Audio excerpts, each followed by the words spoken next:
By Golu Raj recording studio Baghauch घाट।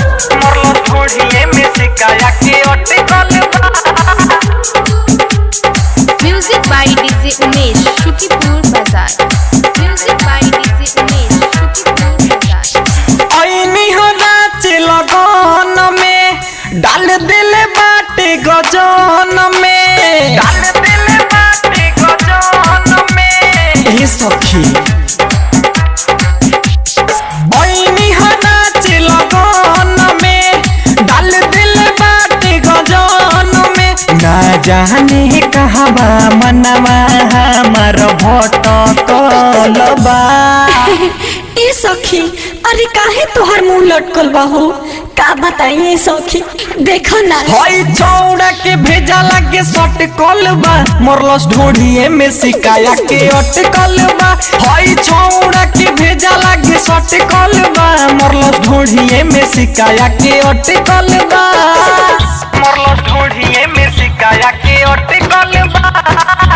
हई चौड़ा के भेजा लगे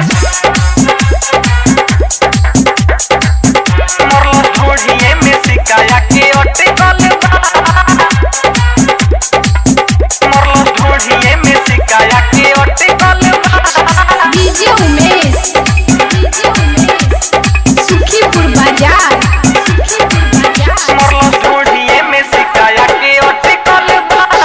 सिहरी गइल बा अंग रे, कइले बा हमारा के तंग रे, कइले बा हमारा के तंग रे। सुना ना हमारा के तंग रे। सिहरी गइल बा अंग रे, कइले बा हमारा के तंग रे। लेके काटा बैठल बढ़ुए बनी के बड़ा का दबंग रे।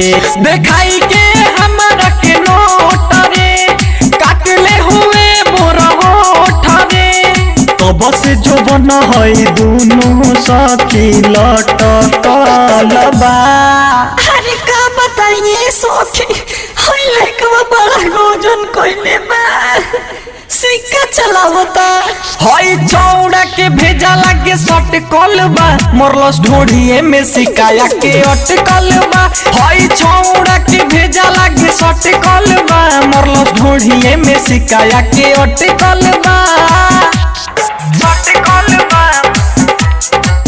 मोरलस ढोढ़िए में सिकाया के अटकल बा। Mix by Golu Raj recording studio Baghauch Ghat. मोरलस ढोढ़िए में सिकाया के अटकल बा। Music by DJ Umesh Shukipur Bazar.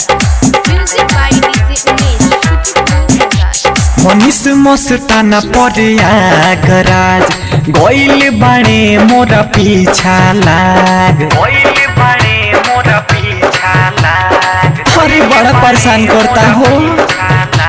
Manish मस्ताना पड़िया गराज गइल बाणे मोरा पीछे लाग। कमर के बीट ना रोके देला, से खेला अखिया रतिया जाग। लेवेला बाजा धोई के पाजा, बैठल बाटे पी के ओ गाजा। कहेला तुहरा से रोटी पूरा चटकल बा। ए बंगाल वाली अरे रुक काहे गइले रे, चल ना। हई चौड़ा के भेजा लगे सटकल बा, मोरलस ढोढ़िए में सिकाया के अटकल बा। हई चौड़ा के भेजा लगे सटकल बा, मोरलस ढोढ़िए में सिकाया के अटकल बा। आईनी हो नाच लगन में डाल दिल बाटे गजन में। ना जाने कहवा मनवा हमार भटकल रे। हे दे ताकनु बड़ा गोजन कइले बाड़ो, मार मार के अबे तार को चुमर निकाल दे। हई चौड़ा के भेजा लगे सटकल बा, मोरलस ढोढ़िए में सिकाया के अटकल बा। हई चौड़ा के भेजा लगे सटकल बा, मोरलस ढोढ़िए में सिकाया के अटकल बा।